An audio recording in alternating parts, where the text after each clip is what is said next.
सरस्वती जी और उनकी बहू रश्मि के बीच एक दिन बहस छिड़ जाती है। आखिर किसका काम ज्यादा आसान है, बहू का या सास का? माँ जी, सास को काम ही क्या है, आपके सारे काम उंगलियों पे तो हो जाते हैं। कुछ भी। हाँ, हिसाब तो उंगलियों पे ही हो जाता है ना। अरे बेटा, ऐसा सिर्फ अभी लगता है। जो मुझे करना पड़ता है ना, वो तुझे करना पड़े तो समझ आएगा कि असली काम का पहाड़ कैसा होता है। ठेले बराबर वजन भी नहीं है आपके काम में, और बात पहाड़ों के वजन की कर रही हैं आप। तू ऐसा करती ही क्या है घर में बेटा, ये तो बता मुझे। मैं थोड़ी ना कुछ करती हूँ, सब जादू से हो रहा है इस घर में।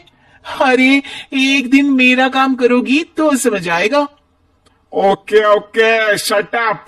कल से मैं घर के काम करूंगी और तू मेरी जगह हर चीज का हिसाब रखना, ठीक है? ठीक है, ये भी कर लेते हैं।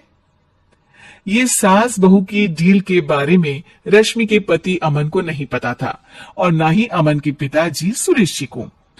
पर गेहूं के साथ साथ जैसे घुन भी पिस जाता है, ये दोनों भी पीसने वाले थे।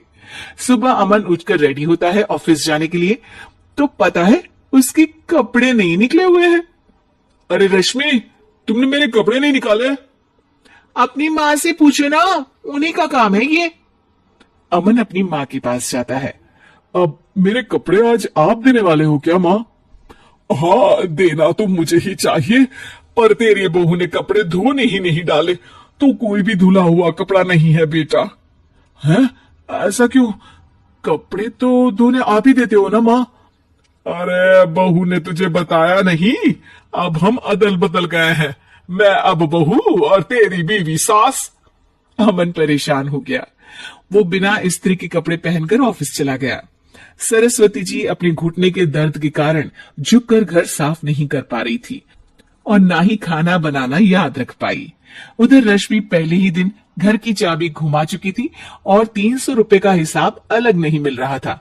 पर दोनों का ही घमंड कैलाश पर्वत से भी बड़ा था, और दोनों ही खेमे एक दूसरे की बात मानने को बिल्कुल तैयार नहीं थे। शाम को जब सुरेश जी और अमन खाना खाने बैठते हैं, तो सरस्वती जी उनके सामने गाजर और पपीते लाकर रख देती हैं। अरे माँ, ये क्या है? ख्याली पुलाव के साथ सलाद। माँ जी खाना बनाना भूल गई लगता है। अरे एक एक चमन्नी का हिसाब है मेरे पास, खाना बनाना कैसे भूल जाऊंगी? ये तो मैंने पढ़ा था कि फल फ्रूट खाने से सेहत अच्छी रहती है, इसीलिए ये ले, एक फल खा ले। रात को सुरेश जी और अमन अपनी मीटिंग बिठाते हैं अकेले में। बाबूजी, इनकी लड़ाई के कारण ना हमें ठीक से खाना मिल रहा है, उल्टा घर के सारे काम रुक गए हैं। हाँ बेटा, 2 भैंसों की लड़ाई में बेचारे खेत के पौधों का भी नुकसान हो रहा है।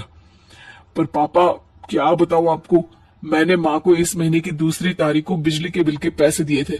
आज बिल भरने के लिए मांगने गया तो पता चला कि रश्मि उन पैसों से गैस सिलेंडर ले आई। अच्छा, तो सिलेंडर के पैसों का क्या हुआ? अब सिलेंडर के तो कोई पैसे नहीं थे बाबूजी, हमारे घर पर गैस की पाइपलाइन लगी है ना।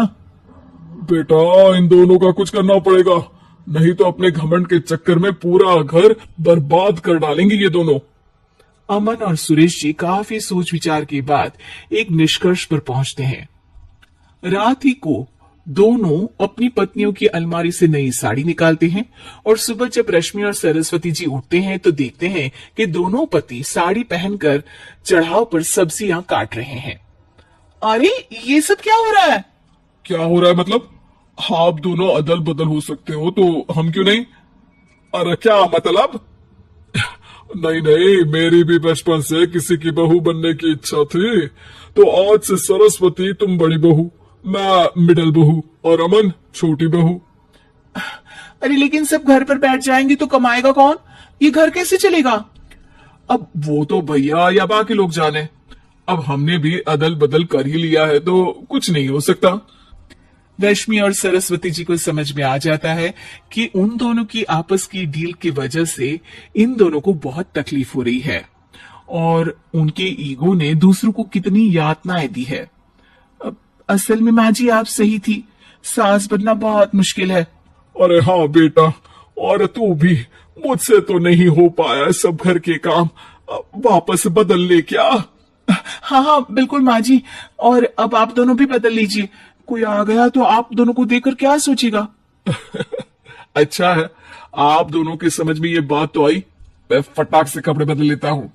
अरे रुक जा बेटा, एक फोटो ले लेती हूँ तेरी। मेरी बेटी होती तो तेरे जैसी ही दिखती साड़ी में। और मेरा फोटो नहीं लोगी?